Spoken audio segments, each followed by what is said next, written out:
All right, welcome to another deep dive.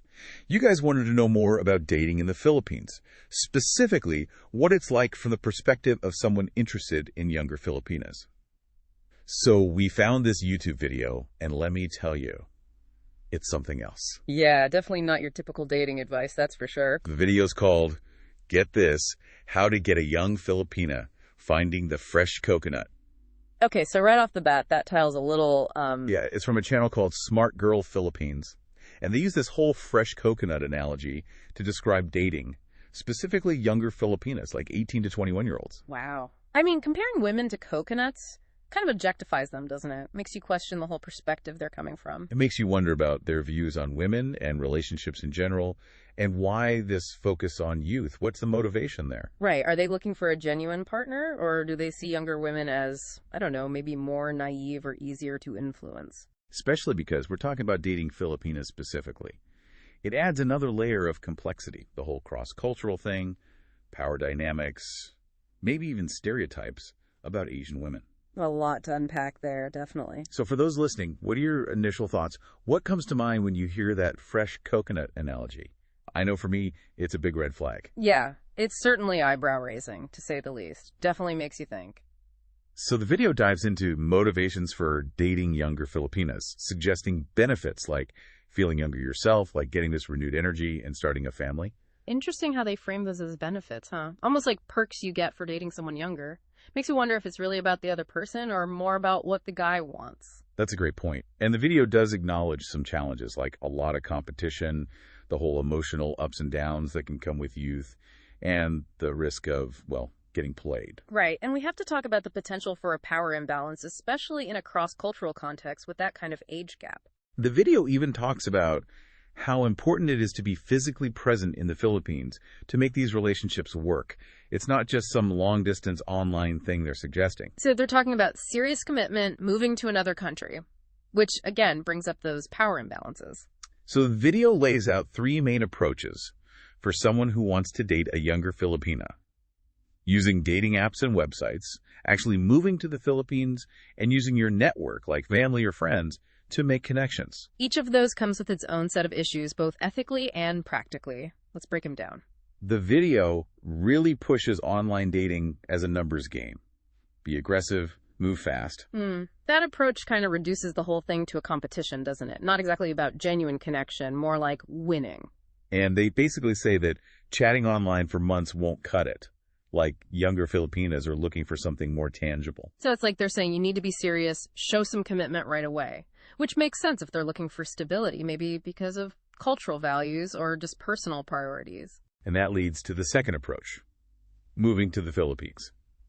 Pretty drastic, right? Well, it makes you wonder if those who are willing to do that are genuinely interested in Filipino culture or just fixated on finding a specific type of relationship. And then there's the whole question of who gets to make that choice. Does moving there give someone an unfair advantage, create a power imbalance? It's definitely a factor to consider, especially with all the potential cultural differences in how people date and what they expect from a relationship. The third approach, using your network, assumes you have connections in the Philippines who can introduce you to people. Which raises a whole bunch of questions about consent. Are the women being introduced aware of the guy's intentions? Do they have a say in it? Or are they pressured to go along with it? And then there's the family dynamic. Can we assume the Filipina's family will be okay with her dating someone much older from a different culture? Family plays a big role, especially in the Philippines. Right. It's not just about two individuals. The whole family, the community, it all matters. And this brings us to what the video calls its key strategy: understanding the perspective of the young Filipina and her family. Now, empathy sounds good on the surface, right? For sure. Understanding someone's perspective, especially across cultures and age differences, that's important.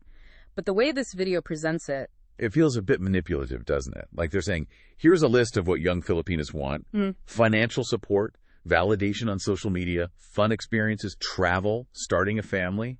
Almost like a recipe for winning them over. Yeah, that's where things get tricky. Understanding someone's values is one thing, but using that knowledge to manipulate them is something else entirely. And it reduces these women to a set of desires, doesn't it? Yeah. Like they're not individuals with their own unique thoughts and feelings. Right. It's like they're saying, figure out what they want and give it to them, and you'll get the girl. That's not how healthy relationships work. The video also warns about dangers to watch out for. Things like bad attitudes and two-faced behavior, even potential control from family members. It's troubling how they frame these dangers as inherent qualities of young Filipinas and their families. Like, it's just something you have to be suspicious of from the start. Instead of encouraging trust and communication, it's all about being wary and suspicious. It's a very negative way to approach a relationship. You should be focusing on building trust, not assuming the worst. Absolutely. So we've got a lot to unpack here. Questionable analogies, potential power imbalances, a dash of manipulation, and a whole lot to consider about cross-cultural dating. What are your thoughts so far? It's definitely making us think, even if some of it makes us uncomfortable. It's challenging us to examine our own assumptions about dating and relationships, especially when culture and age are involved. I think it's time to delve a little deeper into some of these issues. Let's do it. That was quite a breakdown of the video's suggested approaches. I think it's time to go back to that key strategy of understanding a younger Filipina's perspective, especially the financial aspect.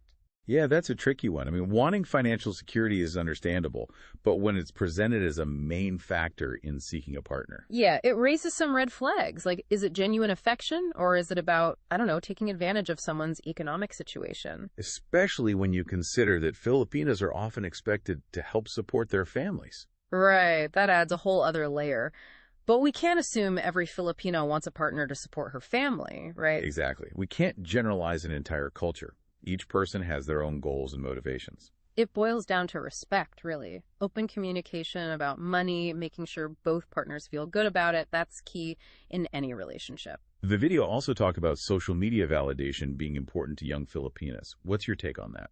Well, social media is a big part of dating everywhere these days. But the video seems to suggest it's even more important in the Philippines. Makes you wonder, is it just this YouTuber's opinion, or is there something cultural at play? It's hard to say, and it does raise some questions, right? Is it a genuine desire to connect, or is it more about attention, even manipulation? And how does a big age gap play into that? Could there be a risk of someone older, using a younger partner for social media clout? That's a possibility, definitely something to be aware of.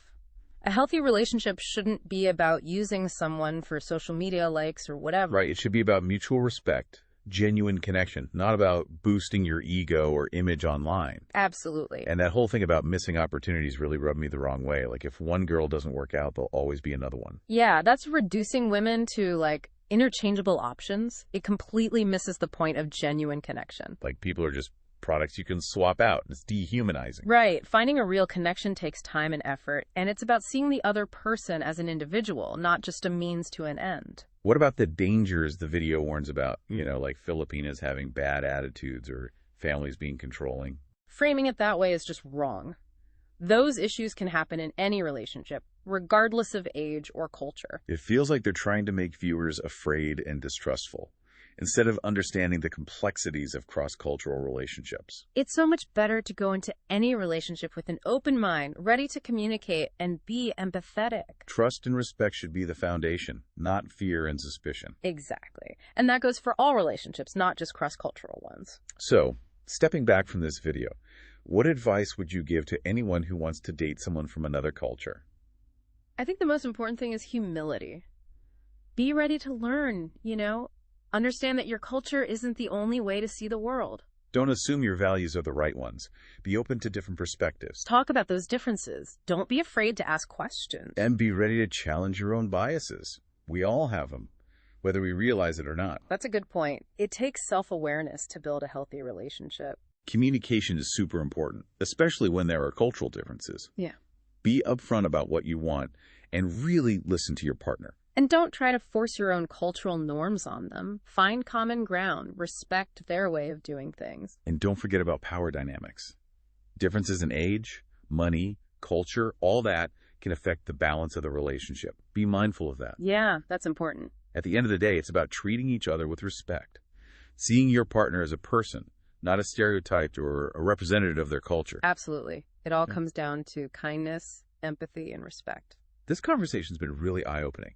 It's amazing how dating can bring up all these bigger issues about society and culture. It's a constant learning process, right? And being able to talk about these things openly and respectfully is how we connect with each other. So to everyone listening, what are your thoughts? What has resonated with you the most? We've really dug into some interesting stuff in this deep dive. It's clear that dating across cultures isn't as simple as some people might make it sound. Yeah, it's more than just swiping right or following some rules. It's about human connection, understanding different perspectives, and respecting each other. One thing that stood out to me, and we didn't really get into it, was this whole idea of mail order brides. The video kind of danced around that topic, Yeah. but it's definitely related to what we've been talking about. Yeah, that's a whole other can of worms. And it's important to be careful how we talk about it because that term can be really demeaning to women. It's a sensitive issue, for sure. There's a lot of history there, colonialism, economic disparities, and it often involves power imbalances that can be really exploitative. It's a topic that deserves its own deep dive, really, Yeah. to understand the ethical implications, the legal stuff, and the personal stories. Absolutely. We can't ignore the fact that reducing people to commodities is never okay.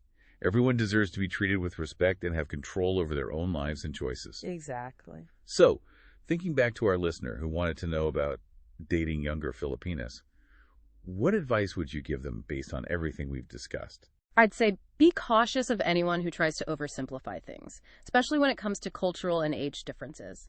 Don't treat people like objects or conquests. No fresh coconuts. Right. Focus on building a genuine connection, one based on respect, shared values, open communication. Be aware of the power dynamics at play, and be willing to challenge your own assumptions about Filipino women and their culture. And remember, true love isn't a strategy. You can't manipulate or force it. It's about finding someone you truly connect with, who sees you and accepts you for who you are. Beautifully said. This has been a really fascinating deep dive. I think we've all learned something about dating, culture, and the importance of respectful communication. Absolutely. And I think it's a conversation that needs to continue. We can't shy away from these difficult topics. Thank you for joining us on this deep dive. We hope it sparked some new thoughts and encouraged you to continue exploring these important issues. Until next time.